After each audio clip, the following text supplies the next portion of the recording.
All right, hello and welcome everyone. Sorry about that. 5-minute delay there.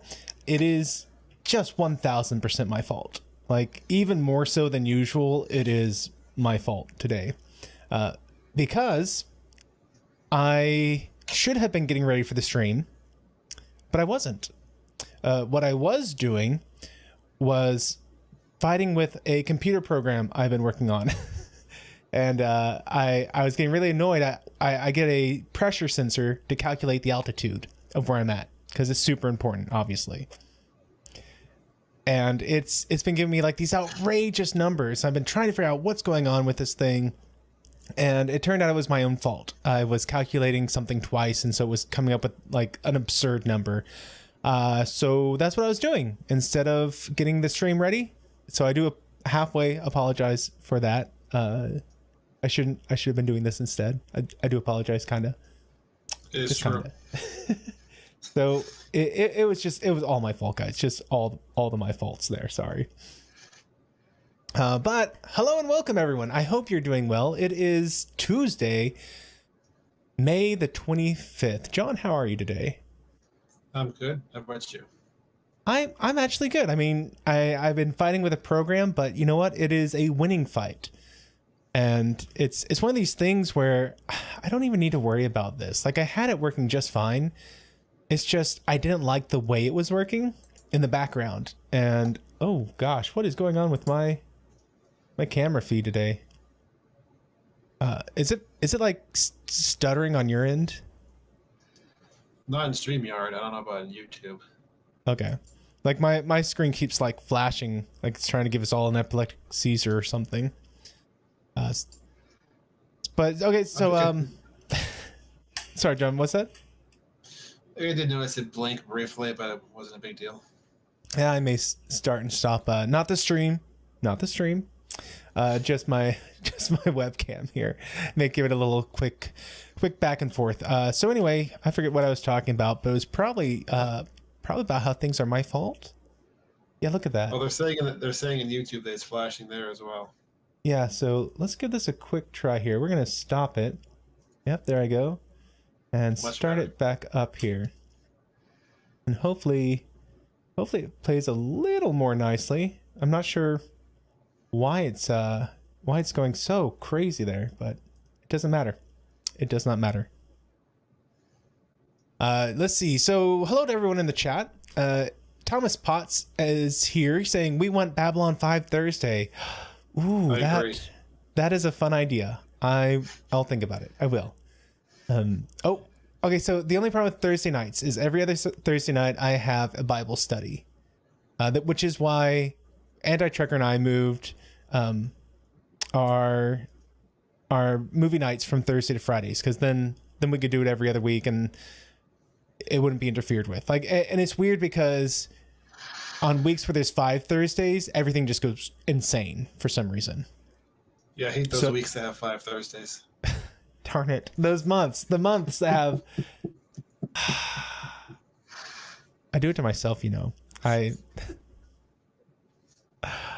Gosh. The months that have 5 Thursdays, like everything gets thrown off. So instead of it being every other week, all of a sudden it becomes every 3rd week. And it messes things up.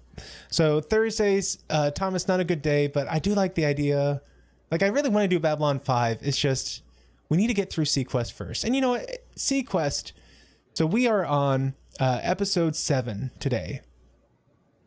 And if I pull up my folder with all my SeaQuest videos, let's see.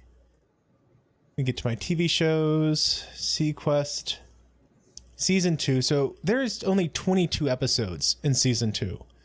So we're looking at like 14 more weeks of SeaQuest. And you know what, guys, I'm going to stop my cam today because it's just flashing too much and I don't want y'all to have to suffer with that. But we got Jeff or John here, so everything's fine. So there's only like 14 more weeks. Yes. Of SeaQuest season 2. And then there's only 13 episodes in season 3.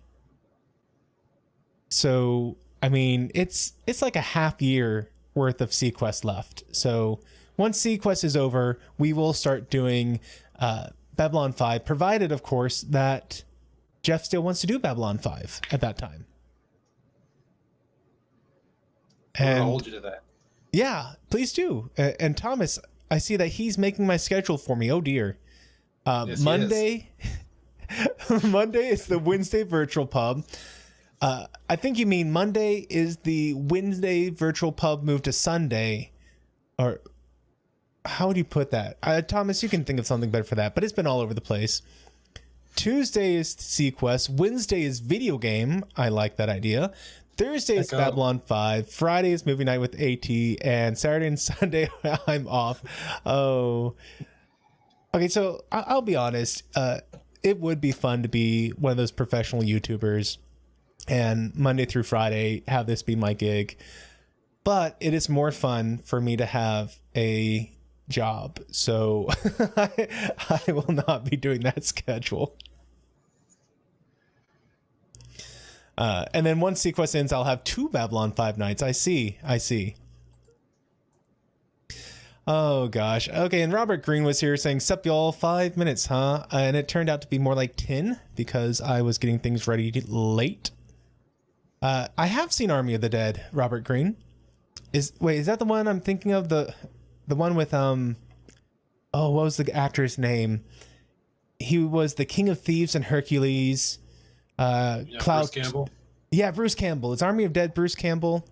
If it is, so. Yes, I've seen it. And he has the Cloud to Verto. No. And because he can't remember the 3 words he's supposed to say. And he's like, what? I said the 3 words. And, of course he didn't. So he raises an Army of the Dead. And it's hilarious. Professor Brainy Specs, I will not shoot you. Sorry. Nope. Thomas Potts is saying, I watched up to the part Drax goes recruiting. I didn't realize. I had forgotten. Wait, is his name Drax in Army of the Dead? Or is it just the actor who plays Drax in Guardians of the Galaxy? I don't know. I haven't seen it myself. Oh, gosh. Let's see. Thomas, Professor Brainy Specs is saying the program is striking back by making my camera flash. Man, I do not know what's going on there. Like, I wonder. It's weird. If there wasn't some sort of technical issue, would it even be a Life with Matthew stream? I don't think it would. It'd be some sort of alternate universe, less good universe. What? Thomas said it's the actor who played Drax is what he's talking about. Okay, I'm surprised. I thought Drax was one of those characters who was like a wrestler and then just kind of was brought on recently to the movie scene. Like, I didn't realize that he actually had been around for a while. Well, that's what I thought, but I guess I was wrong. Yeah, me too. And I'm trying to, hopefully this works here. We'll see if that one doesn't work a little bit better, guys. No, I'm not flashing you, Thomas. No, you can get rid of that right now. Daniel's Hot Topics. Hey, I missed you last night, Daniels. I saw you in the backstage, and it took too long for me to get you pulled up, or you were muted for a long time because no one would shut up, which John is feeling right now. And for the record, John, jump in whenever, because I'm just going to be up here, diarying of the mouth, basically, as I watch this. And so if anytime you have something to say, you jump in, and I'll shut up. I promise. Because you're not really the problem, so, but thanks. Well, on tonight's stream, on the virtual pub, I think I come in third in my ability to breathe or to talk without breathing. But for this stream, I am the culprit. Oh, by the way, Thomas said the Army of the Dead just came out, so I guess we were both way off base. Oh, must be a new thing. I wonder what I'm thinking of. I thought the same thing, but because we were both messed up. Okay, Bruce Campbell, Army of Darkness. Oh, that's all right. Yes. Okay. Oops. You would think I could get the name Campbell right because my let's see, was that my mom's maiden name? I think like it's part of my own family tree. I should be able to get my own names right, but I can't. You'd think. I can't. And is anyone surprised at this point? I don't think anyone's surprised at this point that I can't even get my own names right. And yeah, hey, Trek Reviewer over on Twitch, is Life with Matthew live from Darwin Station. So I got the fish up because I thought it'd be kind of like a funny sea thing. And I'm actually really jealous of John's background. I feel like I need to get something more SeaQuest worthy than what I got. But if I just do the same thing as John has, I feel like that's boring. So I need to find like maybe Lewis's room. If I can find a good shot of Lewis's room, complete with Darwin the dolphin, even maybe. I think that would be perfect. What I was thinking. Yes, I agree. So yeah, hey, mission for anyone out in the chat today. If you can find a clip or know of a clip of SeaQuest, send me the time link or timestamp, and I'll grab that. It'll be Lewis's room with Darwin there in the background, or maybe just Darwin in general will be my new background. I agree. And Trek Reviewer is saying, how about Voyage to the Bottom of the Sea to replace SeaQuest? Was that a TV show? I remember... Yeah. I want to say I remember a movie, but I could be thinking Jules Verne's 20,000 Leagues Under the Sea. I don't know if it was a movie, but it was a TV show back in the day. Could be. No, but first we do need to do Babylon 5, and then we might start jumping. Like if at that point we're still doing this, because that is 5 years worth of a Babylon 5, which at the rate I go, we're probably looking at 7 months per season for Babylon 5, because they had good 26 episode long seasons, I want to say. So maybe even 8 months. And then once we get done with that, I'd love to start doing things like Mantis, which it had a single season, and it was just classic superhero on level with The Flash 1990, which we could watch The Flash. We can watch Sliders. There's so many great old sci-fi shows to watch. We can have just an eternity worth of sci-fi to be watching. And Thomas is claiming there's no clip of Lewis's room because that's not his name, but Thomas is having a presidential moment. His mind's slipping a little bit, perhaps, and just not remembering. But you know what? We'll see Lewis today. Wow. I'll remind you, Thomas. That's right. I pulled out a Biden joke. I go for the low-hanging fruit. We all know it.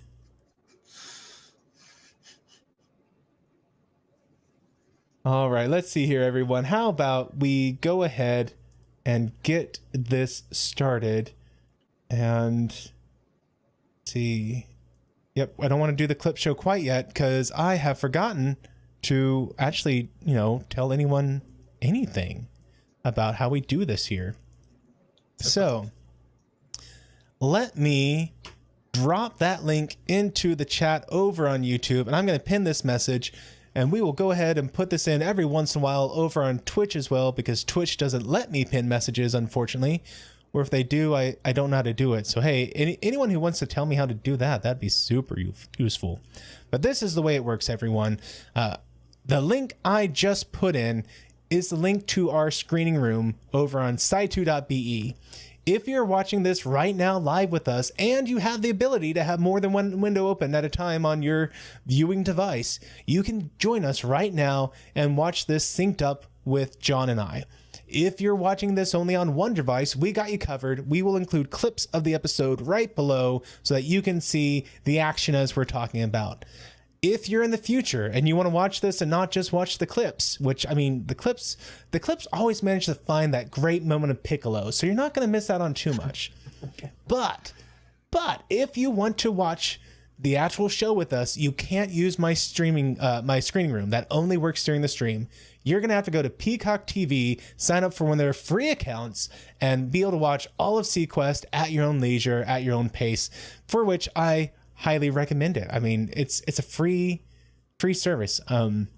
It's like a no-brainer, and you get lots of good stuff there. It's just SeaQuest is the one I'm most interested in. So that's the way it's going to work, everyone. And Josh is saying, don't I have a picture of my tank when I was on SeaQuest playing as Darwin? You know, they didn't let me keep anything, Josh. Everything had to go back to the studio when it was done, even photos. And, you know, I should have read the contract a little more closely, but what are you going to do? So I am going to go ahead and get this going. I will give us a quick countdown, and let's kick this off, everyone. So in 5 seconds, go ahead and click that play button if you are in the future and not synced up with us. Here we go. 5, 4, 3, 2, 1. I'm hitting play, and let's get the clips going for the people at home with us. Hey, Cinnabon Bunny, how are you doing today?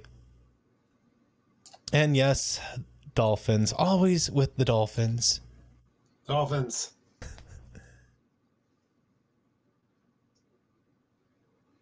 Remember that submarine development center. So this guy that we see on screen, right? Not him, not the old guy, the younger guy right there.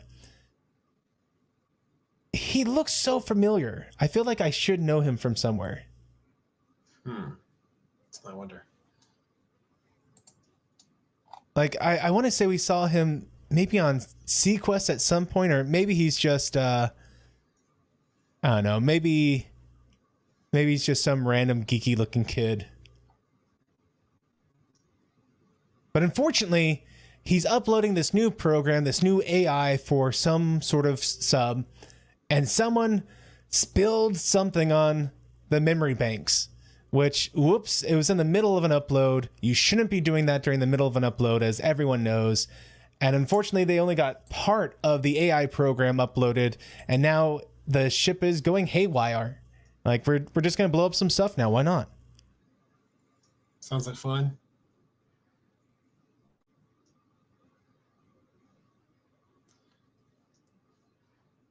And I love this this watch station.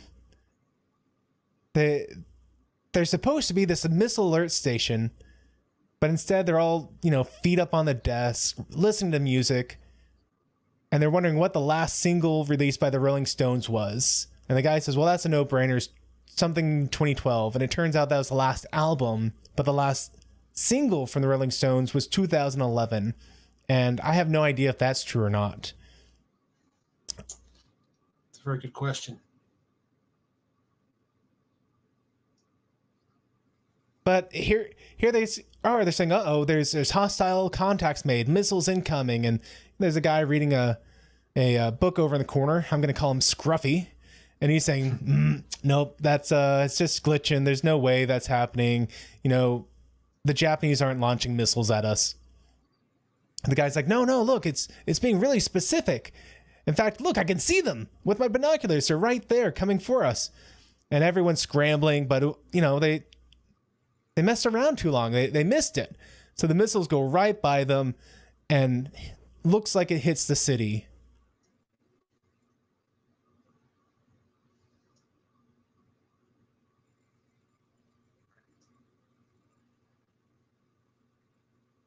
And there's Admiral Noyce. It's been a while since we've seen him, but he's doing well. I'm glad he made it to the second season. Yep. And thank goodness the missiles only hit a test firing range. They didn't hit the city at all. There were 5 wounded, and I think they said no one killed. For now, anyway. For now. And so Admiral Noyce looks at the other guy and he says, tell Bridger he's going to war. Dun, dun, dun. Professor Brainy Specs, did I give you the middle finger? I did not. That I'm aware of. I'm pretty sure I did the 5 count ending on my pinky, perhaps. Maybe my index, but definitely not le middle.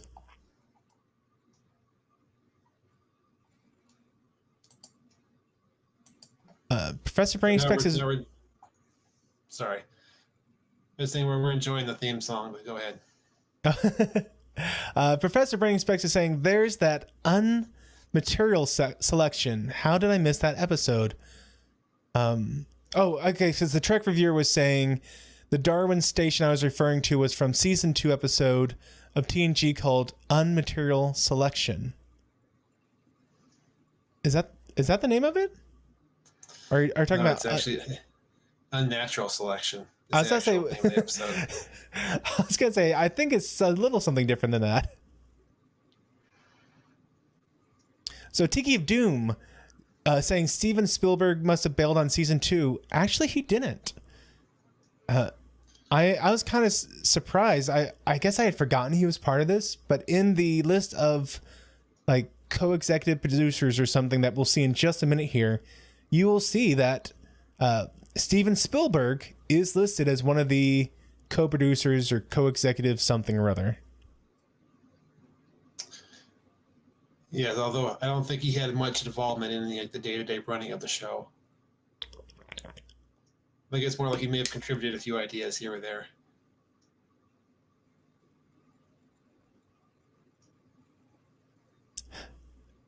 So Piccolo is, on the horn with his aunt for some reason.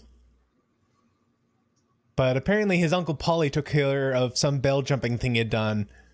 And, it was Piccolo's like, well, he didn't have to do that. And the aunt's like, well, actually he did. Some people are leaning on him. So he's like, I'll make it up. I'll make it up to him. And he's like, well, I'll do you one better. As long as you send the money you owe us in the next month's pay, I'm not going to tell your uncle where you are, which I think it'd be pretty obvious he's on the SeaQuest. You would think. So the aunt brings the cousin on. It's like, come on, tell your cousin thank you for sending us money. And the cousin's like, yeah, thank you so much for sending us money so I can buy these really crappy school clothes, kind of snarky, but affectionately. And the whole time, Dagwood's off to the side, like mimicking the hand gestures he's seeing on the screen. And in this episode, we find out that they have a single unit capable of placing phone calls outside. I guess maybe that's their civilian line. I suppose so.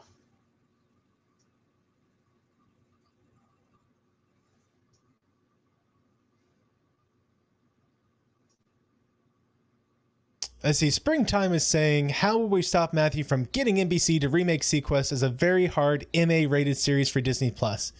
Well, I am in talk with, oh gosh, I'm not sure if I should really be mentioning this or not, but with Tarantino. And I'm trying to see if we can't really up the, grittiness of SeaQuest. So that's definitely what the show needs, right? Oh, yes. Just there needs to be more just blood fountains everywhere. Darwin needs to go for the throat. Like in the episode where he took out the scuba divers, I want to see him just zoom past the guy and like the guy's missing an arm and it's just fountains of blood shooting out into the water. That's what we need. See, in fact, you know what? Forget the dolphin. He's now a dolphin cyborg shark combination thing. With a laser strapped to his forehead. That's right. Lasers.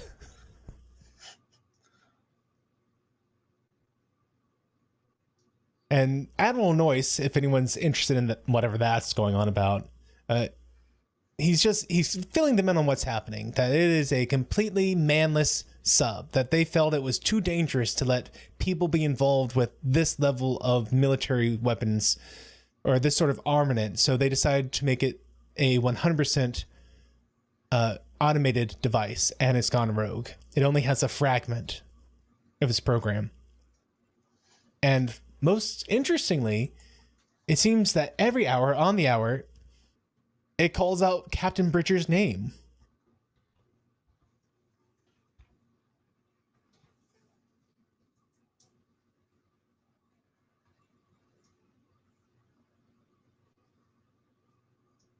And everyone's, sound general quarters, get to your battle stations, get ready for things to go sideways on us.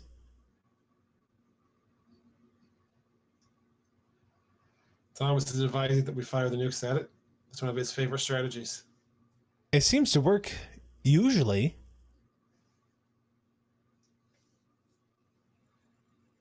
Let's see. Professor Bernie Specs is saying that I am on a rampage making hardcore adult versions of our cherished shows. I don't think there's any way of stopping me. Well, you know, everything's in the planning stage right now. Nothing has actually gotten the green light, so it's hard to stop what isn't even started. And look who it is, our good friend Shepard, John W. Shepard, J.W. Shepard, William M. Shepard. That's the guy's name. Or yeah, something like that. And, you know, he kind of chides Bridger a little bit, saying it's been a long time since I talked to you. And I'm glad they brought him back. I wasn't really feeling the old lady that they had a couple episodes ago. But Bridger's surprised. Like, you're aware of how long it's been since I've talked to you? And he's kind of like, well, is it self-aware? Is it alive? Like, have you become self-aware? And the AI goes, well, does that concern you? Are you worried that if it's become self-aware, you won't be able to guess its next move? And Bridger's like, yeah. Which, yeah, I'd be pretty concerned too.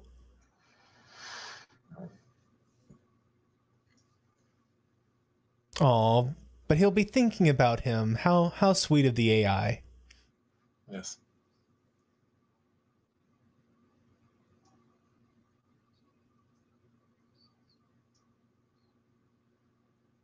So Ford is remarkably calm at the moment. They say the whiskers are picking up an unusual amount of silt, which they think means that the drone is, you know, on the bottom of the sea, kind of kicking things up with its engines. And he goes, but the problem is that the silt is all around us, so we think it's immediately underneath us. I'm over here like, you're really calm thinking that there is an enemy sub armed to the teeth immediately underneath you. Like, this is a little bit more capped immediately to the bridge situation and not, oh, by the way, as you're sipping upon your tea time, you should probably be aware there's an enemy combatant underneath us. Commander Ford likes to play it cool. He really does. Which, good for him. Yeah.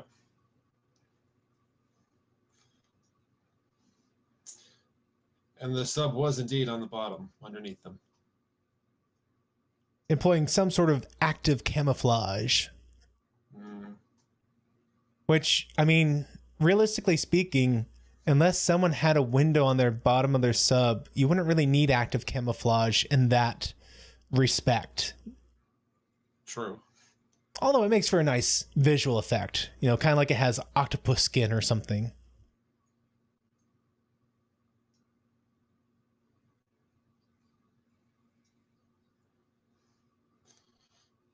And they tried to... Go on, John. So they say just as SeaQuest launched torpedoes at it, the enemy sub launched missiles.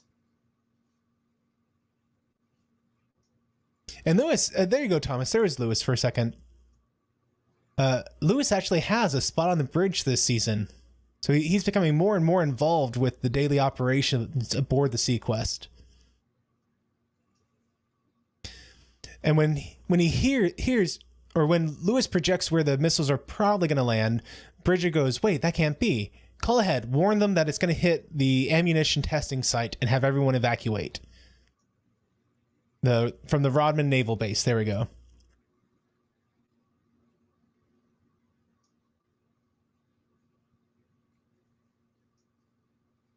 Tiki of Doom wants to know, how would I reboot SeaQuest? You know, that's an interesting question, Tiki. Let me think about that one, because, you know, we were talking about on the pub last night what makes sci-fi classic and timeless. And SeaQuest has done a pretty good job of hitting that nice timeless where it doesn't matter, you know, what generation you are. It's a fun show to watch. You know, unless this style of sci-fi just isn't your cup of tea. And in which case, it's not timeless and you don't like it. But as long as you enjoy the style of TNG-esque sci-fi, then you enjoy it no matter what age it's in. So it's kind of like, how would I reboot TNG? It's like, well, I wouldn't reboot TNG. I might make a brand new Star Trek that, you know, takes place in the universe, but I wouldn't do a reboot of TNG or TOS. Sci-Fi Nation is asking Captain Bridger, beard or no beard, which is better? Well, as you can imagine, I'm partial to beards myself. Yeah, I'm on Team Beard.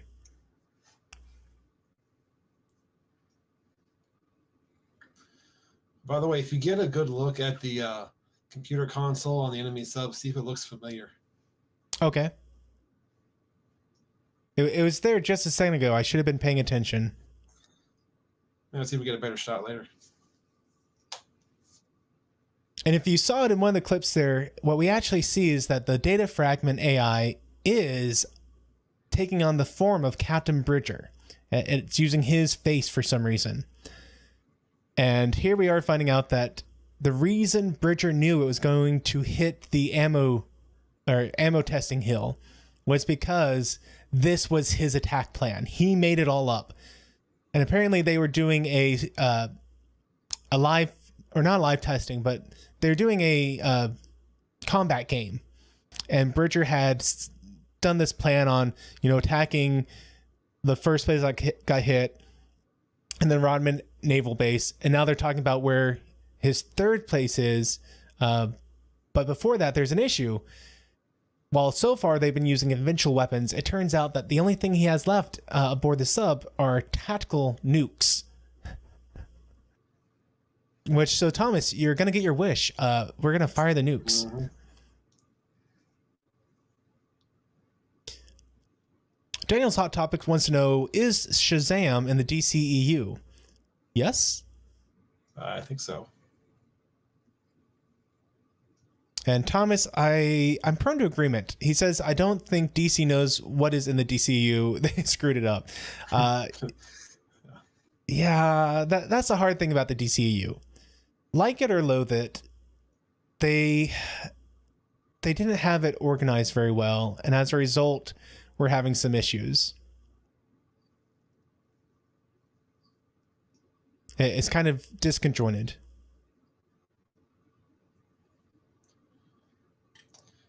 Meanwhile, they think the next attack would be on their headquarters, and some of the crew have family there, and they want to warn them. But Bridger's saying no, because basically it would cause a panic. It's because it turns out that when they wrote the program and came up with this combat game, that place was, you know, it was just it was a hill on the hillside. But now the realtors got a hold of it, and they've turned it into a bustling heart of the city in like 10, 20 years' time. But Piccolo is 100% ignoring Bridger's command. He doesn't care that they're saying they can't warn family members. That it would be unfair just because UEO is aware that a nuke is coming, they can't give priority treatment to their family member. And they can't tell, and they're not going to tell anyone, because if they tell anyone, everyone's just going to jam up the highways and no one will be able to get away. So instead of trying to save some, the only fair thing to do is to save none, which doesn't make sense, but we're going to see what's really going on here in a second.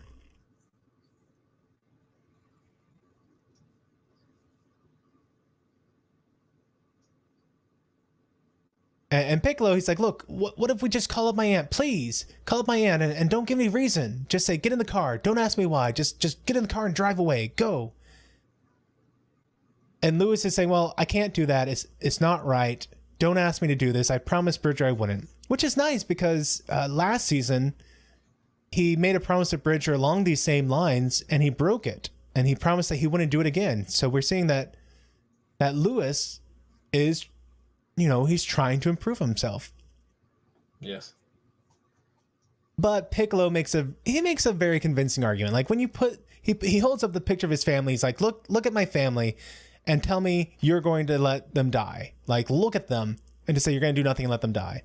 And it's easy to say we're going to let an entire city die, but it's hard to say I'm going to let this person die. And so, of course, Lewis puts in his password to get a line outside the ship. but it doesn't work. And so they pull up the news, and the news is showing that the city is having a major traffic jam after receiving reports that the UEO was contacting its own family members to get them out of the city. So there we go. Now we find out why the UEO wasn't going to tell anyone. It's because they were giving their people preferential treatment. The UEO decided to try and get their own families out safely instead of telling everyone and letting it be a free-for-all. Yeah, jerk move, UEO. Although understandable from a human perspective. Yeah. And Piccolo's aunt saw the newscast at the exact same time he did, and so she grabs her daughter, Angie, who, that haircut not doing her any favors, the Angie. Mm-hmm.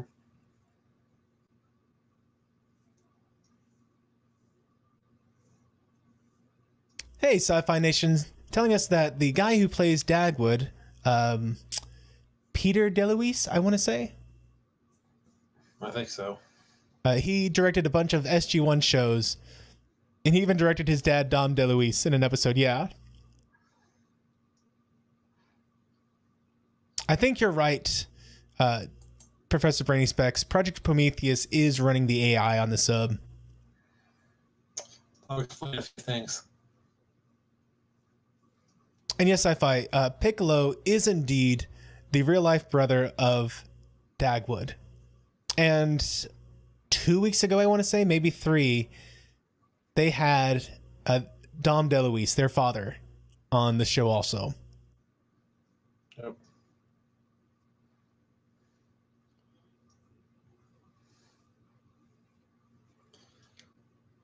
Meanwhile, SeaQuest and the enemy sub are taking turns shooting torpedoes at each other.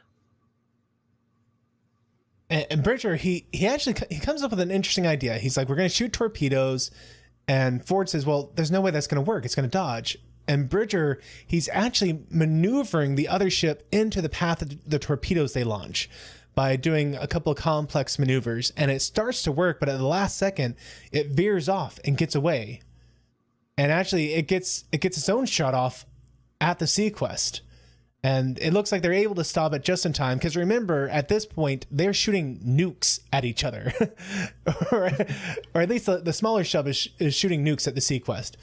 So they hit the intercepts, and they are still, hit by the shockwave.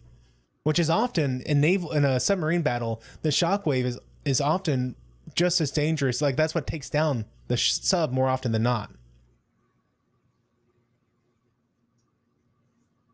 And B'Elanna Troy comes aboard, or comes into the scene, letting us know that there's someone aboard the sub, that she actually gets a psychic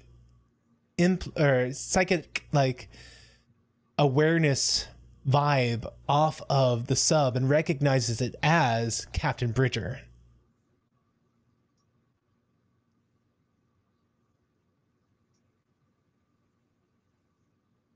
Sci-Fi is calling me clean shavenness.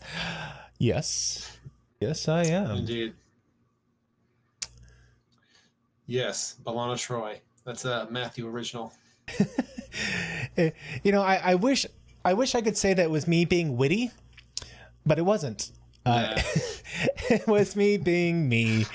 I meant to say B'Elanna Taurus, but instead I said B'Elanna Troy like 5 times.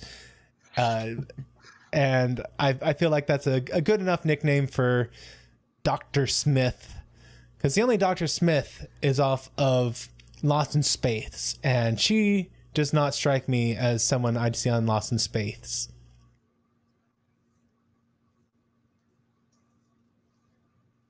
And hey, Moria Kitty, how are you doing tonight? Yeah, Tuesday night is a busy YouTube night. Everyone's on, everyone's streaming, and we're all having fun.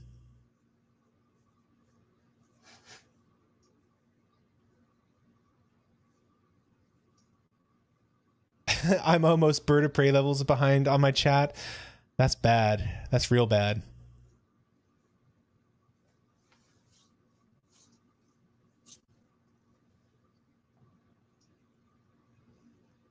And so they're trying to figure out why his mind is aboard that ship. And he's kind of putting the pieces together that 20 years ago, he was a part of this special program that scanned his mind.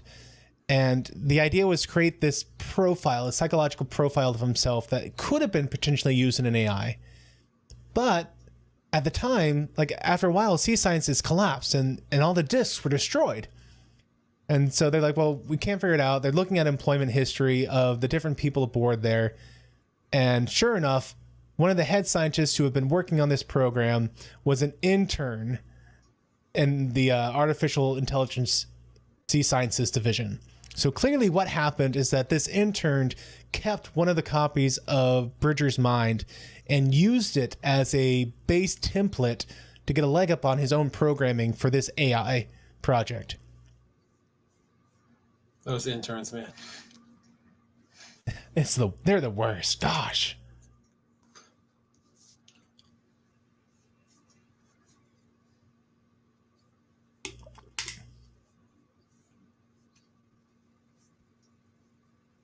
So they're coming up on the Marauder's coming up on what's supposed to be the last target. And instead, it seems like it's circling back to get to the SeaQuest because it wants to destroy them first. It's what Bridger would do in this situation. And Ford says, well, okay, what are your orders then? And Bridger's like, well, I can't give any orders. It's me. It's gonna be able to guess what I do. And so Ford is now going to be in charge of of the SeaQuest, of this mission.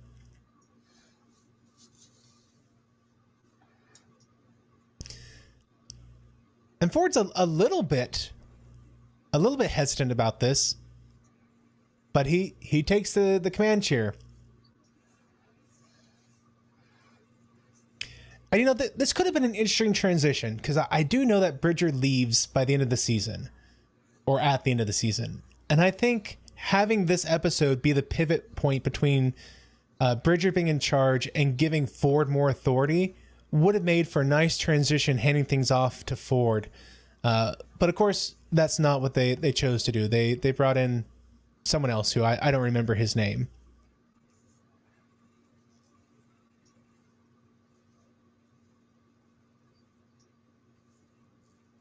Yeah, Thomas, a little bit of spoiler alert. Yeah, Matthew likes that kind of thing. Let's see, Sci-Fi Nation saying if the UEO went into space, they would have slipstream drives with AIs on their ships, aka Andromeda. I could see it. I'd watch it. I mean, I enjoyed Andromeda quite a bit.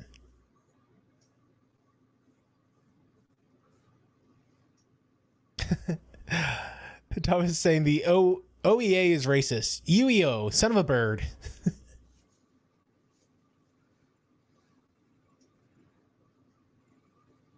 So, yeah. Go on, John. Yes, Trek reviewers mentioned that Michael Ironstein was who they brought in as the new captain of the third season. Oh, okay. Okay.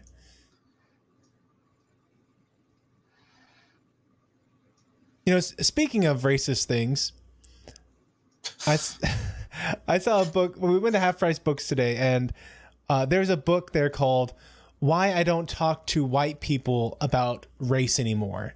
And flipping through it, it was hands down one of the most racist books I've ever seen. About this black lady who refuses to talk about race with white people anymore because she sees every white person as a stereotypical redneck Southern racist. And it's like apparently like a New York Times bestseller or something. And it blows my mind that that this is considered good reading instead of like, wow, this is really racist to target a specific skin color and like color them all with the same brush.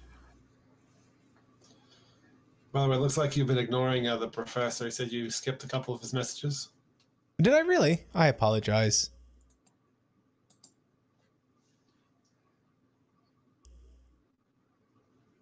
But the ship actually reaches out to them now. Like it's kind of been maybe repairing itself, figuring out what's going on with itself. And it calls up Bridger. He goes, I've been trying to figure out who I am, and I finally figured out. I'm you, Captain Bridger. And Bridger says, no, we're nothing alike. And he says, well, we are. It's just I have different orders.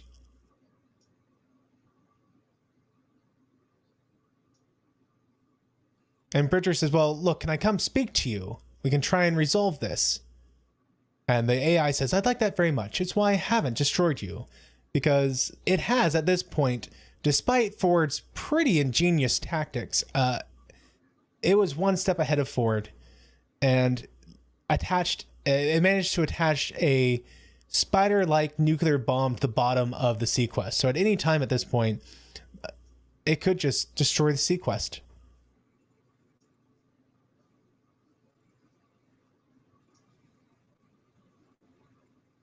Okay, so here is the console you wanted me to look at.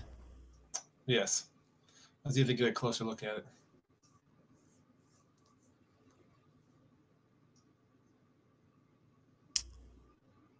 It's not ringing a bell. What am I missing? I didn't know this until I looked it up, but that's apparently the dashboard from Kit. What? Are you sure? That's what I read. I mean, it's probably been modified some.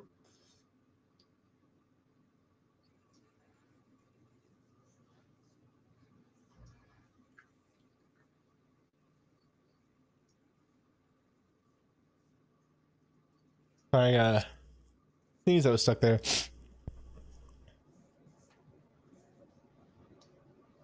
So now that Bridger's aboard, the AI immediately sets course for its next destination.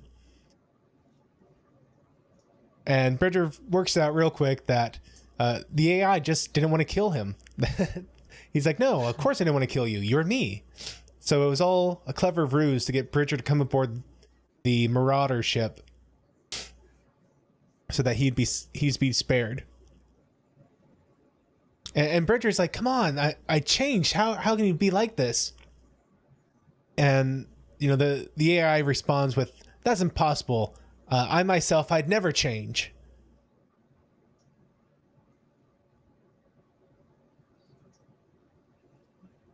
And Piccolo's trying to disable the bomb, and it just started to count down, so the SeaQuest is about to be destroyed. And the Trek reviewer, are you watching ahead of us, Trek reviewer? Or do you just know this that well? Because if you know it that well, I'm impressed. Yes, that would be very nice.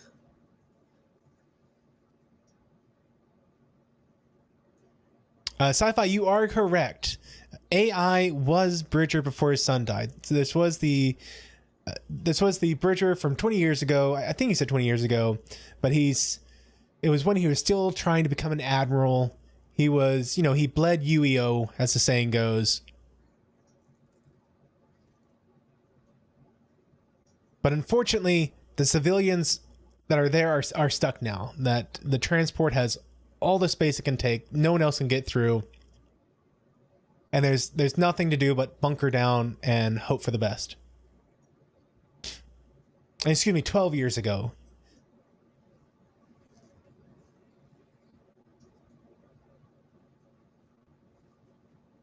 Thomas, the actual saying is they bleed Navy or they bleed Army, but, the same sort of concept.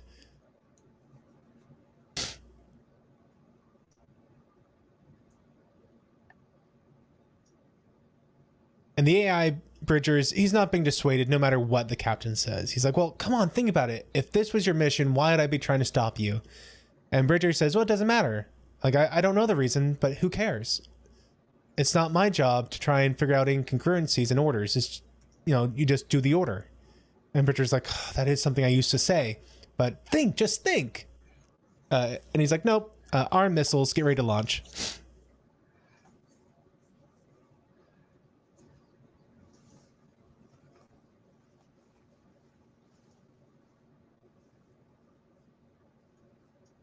So now they're trying to figure out what maybe the cancellation numbers would be.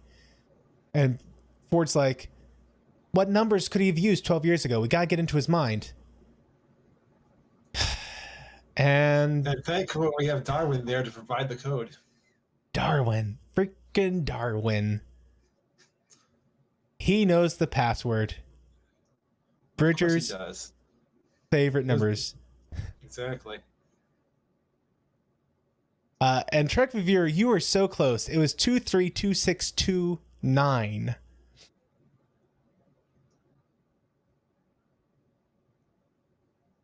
And apparently they are the numbers that he says every day. And Darwin is is in the ducks right outside, or in the waterway right outside Bridger's quarters, and he overhears Bridger say every day to his safe the combination 232629.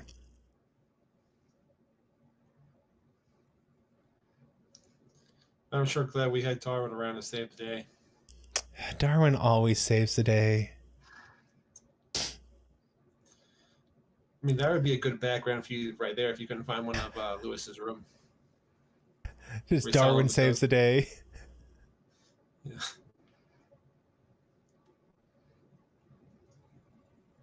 Okay, so he types in 322629 because unfortunately Piccolo is dyslexic. And Lewis says, no, read it back to us.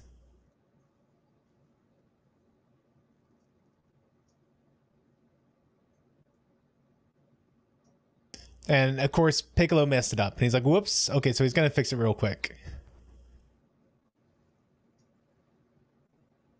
And here we find out where they got the line from Star Trek. He tells it, hit it. Hit it. Now get back inside. You did it right. It's shut down.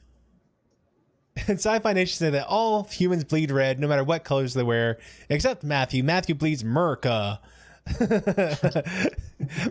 Yes, you know, it's not hard to bleed red and blue, but getting myself to bleed white took a little extra effort. And Trek Reviewer wants to know, maybe those were his wife's 3 measurements.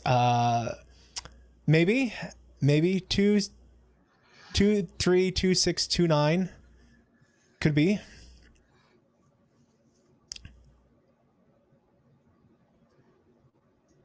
That'd be a very petite woman, I believe. A very, like, not that there's anything wrong with that. And very good, Professor. I'll keep an eye out for your messages.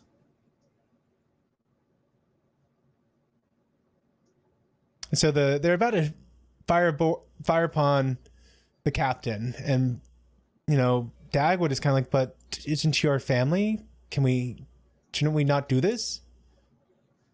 And Ford, everyone's like, well, yeah, but there's nothing we can do. We have to. The needs of the many outweigh the needs of the few.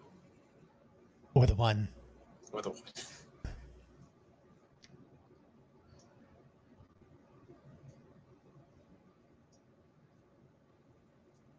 Sci-Fi Nation, Darwin, because let the stupid peeps not survive. Well, you know, in his defense, if they died, Darwin would die too. So it was kind of a self-preservation moment for him. But at the same time, Darwin is perfectly altruistic. That's true.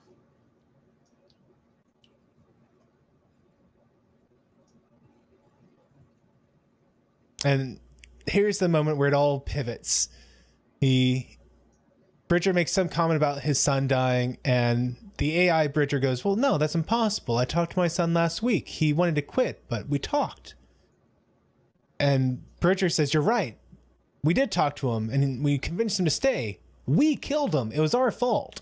Which, you know, Bridger needs to go talk to a counselor about that.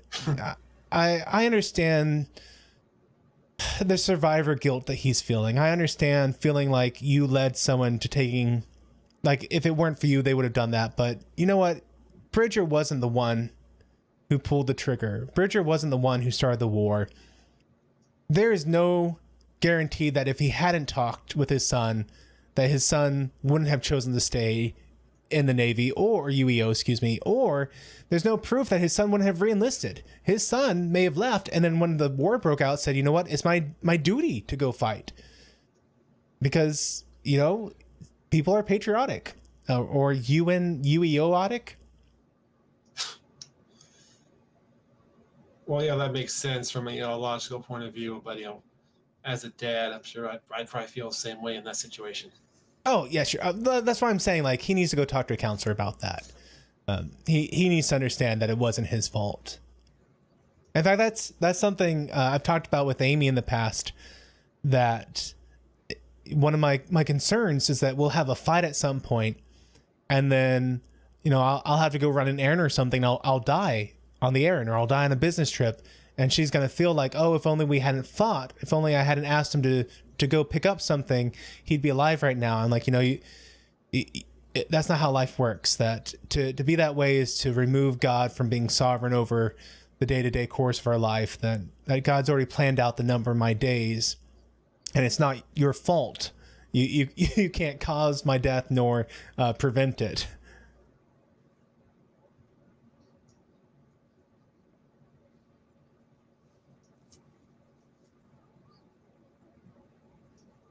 And Bridger, for his best efforts, he's actually kind of failed at this point. The missiles have been launched. Everyone's hunkering down, ready to die.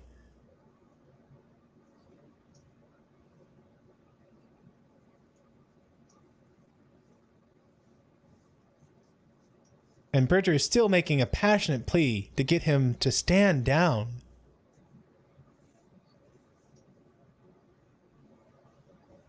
And as the computer is kind of processing the fact that their son died, that maybe there are gaps in his memory banks. And if the captain finishes the download, they can fill those gaps in, and maybe he'll get an understanding for what's going on.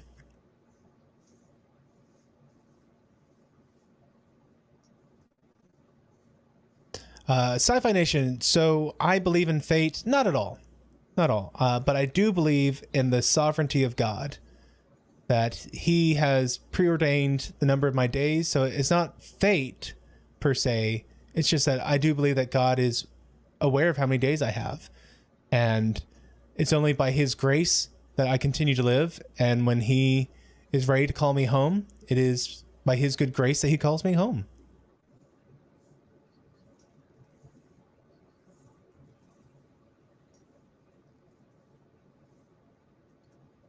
The Bridger puts in the 232629 password. The AI, like, kind of helper program rejects it, but then the Bridger AI confirms it, and they blow up the nukes before it hits the city.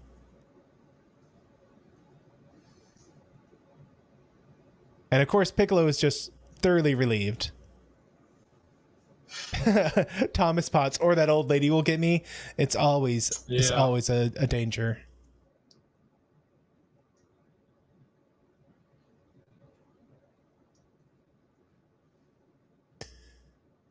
And the air raid sirens go off again, and signaling that it's safe to go back home.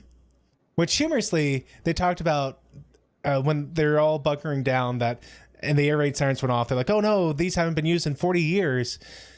Which is quite humorous, because in real life, the sirens just get repurposed. I mean, now we use them for tornadoes and thunderstorms, and like, you're always going to be testing sirens. Like, there's no way they wouldn't have gone off in 40 years.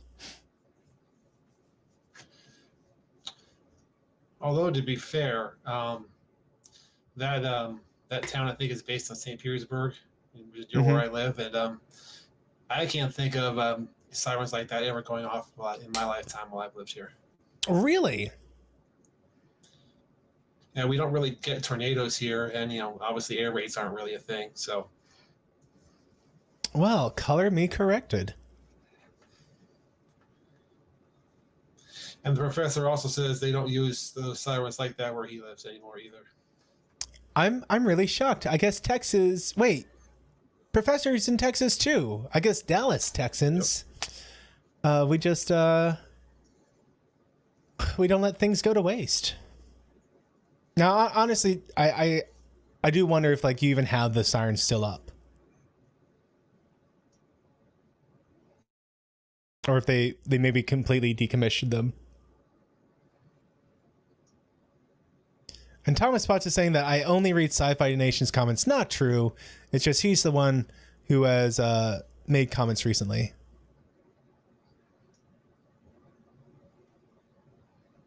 Thomas says the volunteer fire departments use air raid sirens. That's interesting.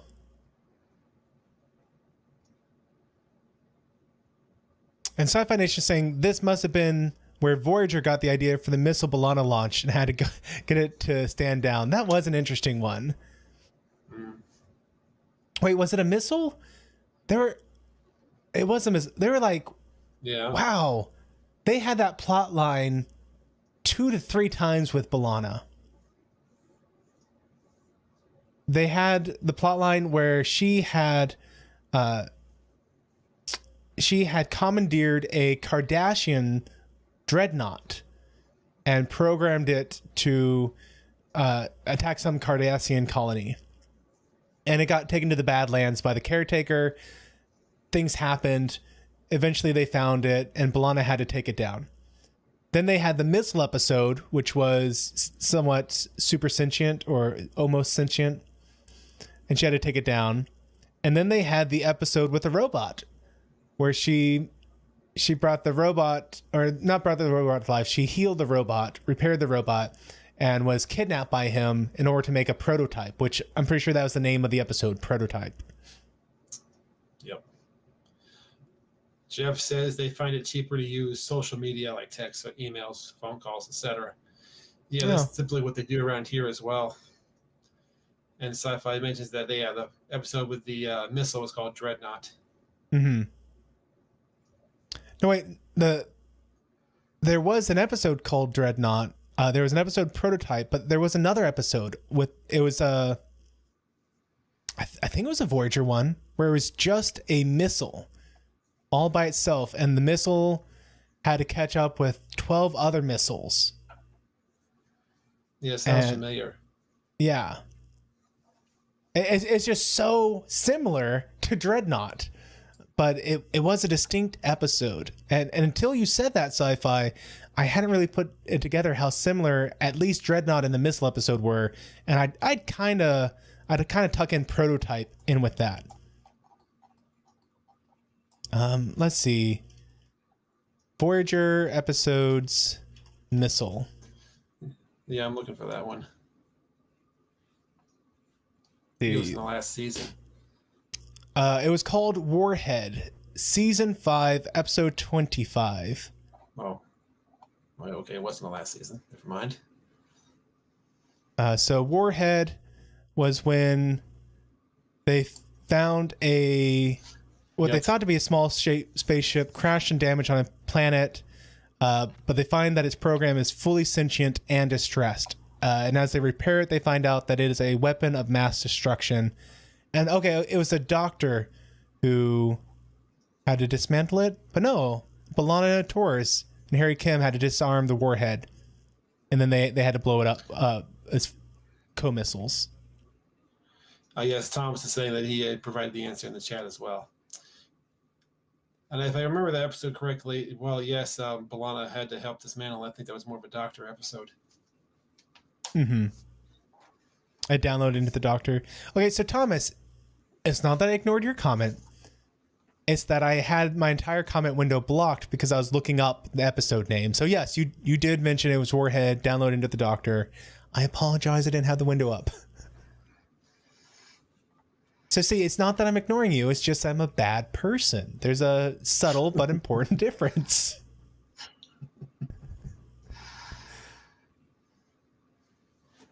Well, John, how did you like tonight's episode? I thought it was a good one. There was the a lot of the emotional scenes between Bridger and the AI, especially when he was talking about his son, and in general trying to talk him down. Mm-hmm. And plus, there was the issue with the crew and their families, and should they warn them or not. I just thought it was a lot of fun. It was, and I enjoyed it. It was interesting to see SeaQuest's take on the classic, not doppelganger, not doppelganger, but the classic I'm you who took a different path. And, you know, things like William Riker versus whatever his middle name Riker was, Thomas Riker. Shinzon versus Picard. Kirk versus Kirk in the episode where he split into the two people. So I mean, it was interesting to see SeaQuest take on that. And I thought they did a decent enough job, but I don't think... I think that the Star Trek episodes did it better, quite honestly. It was still a fun episode. I just think Star Trek has done the I'm you who took a different path angle a lot better, especially the Riker versus Thomas, especially when they developed Thomas more in DS9. Was there anything that really stood out to you in this episode? Well, we already discussed how Darwin saved the day. That's always a bonus. Darwin always saves the day. It's true. He always finds a different way to do it. It's never the same thing twice in a row. That's right. He's amazing like that. That dolphin. Yeah, but as you mentioned, we're glad we got our holographic professor back. And we saw Admiral Paris again.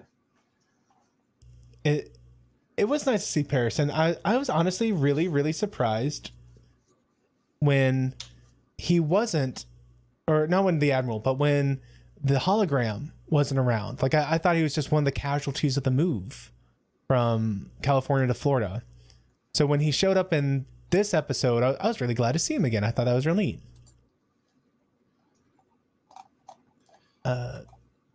Oh gosh, I was trying to do something real quick with the little wavy lines, and I have thoroughly ruined things, so I'm going to stop touching that for a minute. Let's see. Thomas is saying, I'm blocking comments now. What a jerk. No. No.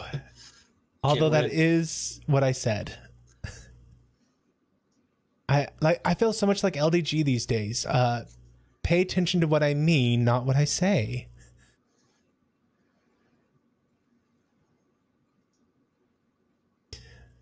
Let's see. And Sci-Fi Nation is calling me out. I can't even remember Thomas's name in Star Trek. Shame, shame, shame. Admiral Paris didn't age well at all between SeaQuest and Voyager. I don't know. I thought he aged decently. He said he didn't age at all between SeaQuest and Voyager. Like, I literally read that way. I literally read that exactly as you wrote it, and I still translated it as he didn't age well. Clearly it's about my bedtime, but first, what did you think in terms of anything bad for the episode? Anything bad? Yeah. Nothing really comes to mind off the top of my head. Yeah, I'm trying to think of... Oh, go on, John. I was just trying to going through a couple of examples in my head, but like there was a scene between Lucas and Piccolo when they were trying to debate whether they should, contact his family or not. I mean, that was a good scene, and I can't really think of anything negative. Yeah, and that scene, it wasn't just good. It was good, but it actually served a purpose by instead of just having this, oh, we're going to turn on the news and it's going to be at the exact moment that gives us the most plot. They actually had an organic reason for why they're turning on the news, because they're not able to get a comm link out to the city, and they had an organic reason for wanting to get a comm link out to the city. So I really like the fact that they organized that scene well, and the motivation for breaking the rules was a good, solid motivation. And in terms of bad things, it was a decent episode. It was. I mean, like I said, and this is unfair of me. The only bad thing I have to say about it is that other sci-fi shows did it better. And that's not really a critique against them. That's just me being like, well, I'm going to nitpick and say that this one did it better. So there, which is entirely subjective. So, I mean, in terms of being objective, nothing was really bad about it. Like Piccolo was funny with him and his aunt.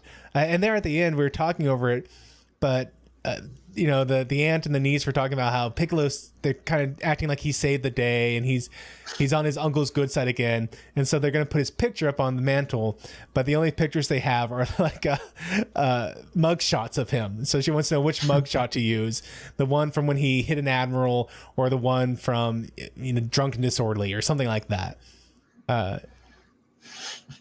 So, I mean, Piccolo's hilarious. Yes. I enjoy seeing Dagwood trying to figure out, like, interacting with people and trying to pick up their mannerisms, which I feel like we've seen a couple times. He picks up Piccolo's mannerisms. Like, he had the smirk in 2 weeks ago episode, the one with Dom DeLuise. This week, we see him trying to emulate the mom's or aunt's movements. So it's just been a fun episode overall.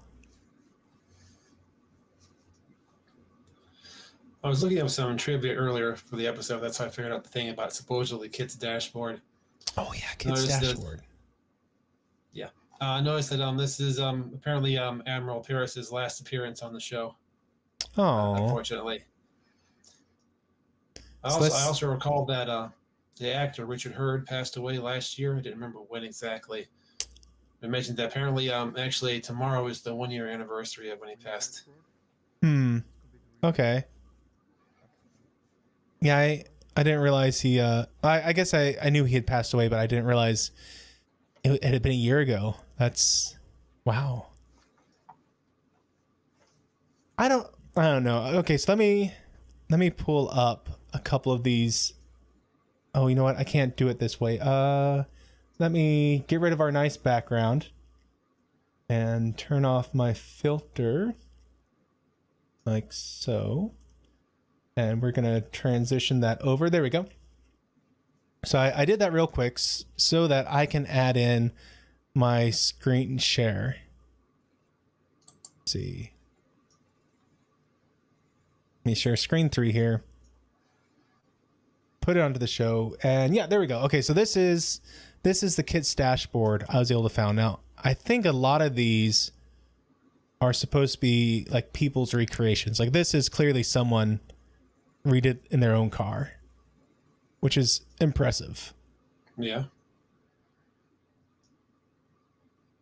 But it doesn't look like, I don't know, it doesn't look like what we saw in the episode, did it? Well, there's, I probably wouldn't have picked it out if I hadn't read it, but if I kind of look at it for a minute, I can see some similarities, perhaps. Maybe they took that and heavily modified it. Let's see, do I have... See, I got that. Let's try and find that a good shot of it again real quick here. Here he is talking to him. Don't get mad at me, YouTube. I'm just scraping through. Okay, there we go. I don't know. Let's see if I can get a real good shot of it real quick and be like, oh yeah, that's totally it. So far, I'm not seeing it. Like, especially here. Okay, right there. That one spot. Yeah, I think that's it. That's it. So if I pull over this side, where's a good shot? Kits. Yep, there we go. That is a good picture of the dashboard. All right. I give it to him. Just the one little sensor and the two dots with the two yellow ones with the two red. Yeah, okay. Well, that's neat.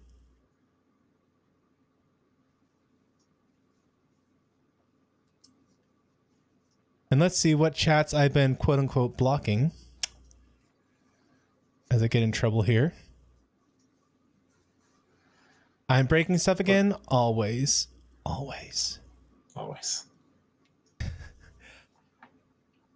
Okay, Commodore Ty, looking forward to seeing what movie Andy Trucker picked for me this week. I actually know in advance for this 1 week. It is called...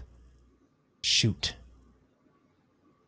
I don't think that's what it's called. It's not. 0 Hour, right? 0 Hour. Yes. I'm glad someone has a memory here. 0 Hour with an exclamation point. And it is the movie that Airplane with an exclamation point was based off of. So 0 Hour is a serious drama about a flight that goes wrong mid-flight because people ate tainted food.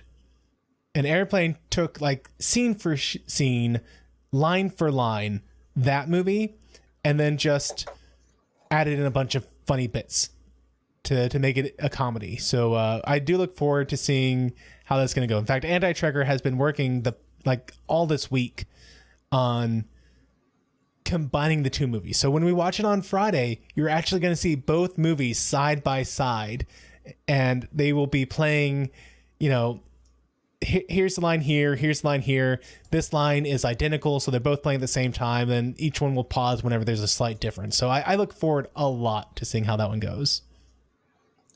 And to answer Commodore Ty's question, I have no idea.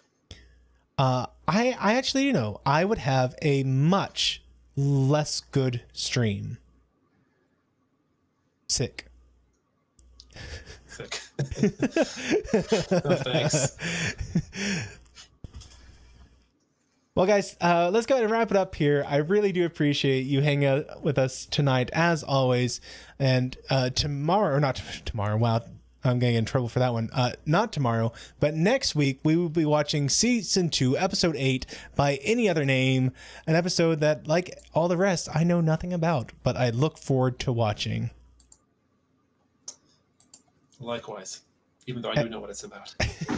And yes, Sci-Fi, much less good, but you got to put the sick at the end of it just to emphasize how horrible that sentence was in English. Indeed. Well, everyone, take care, and we'll see you same time next week. Bye. Thanks for watching this video. If you enjoyed it, please be sure to hit that like button and share it with your friends. If you haven't subscribed yet, I hope you will, and be sure to hit that bell icon to be notified of all the updates I do on this channel. If you want to support the work I'm doing here, then I hope you'll consider becoming one of my Patreons, where you'll get early access to all kinds of videos. And until the next time, may the Lord bless you and keep you. May he cause his face to shine upon you and be gracious to you. May the Lord lift up his countenance upon you and give you peace. Amen.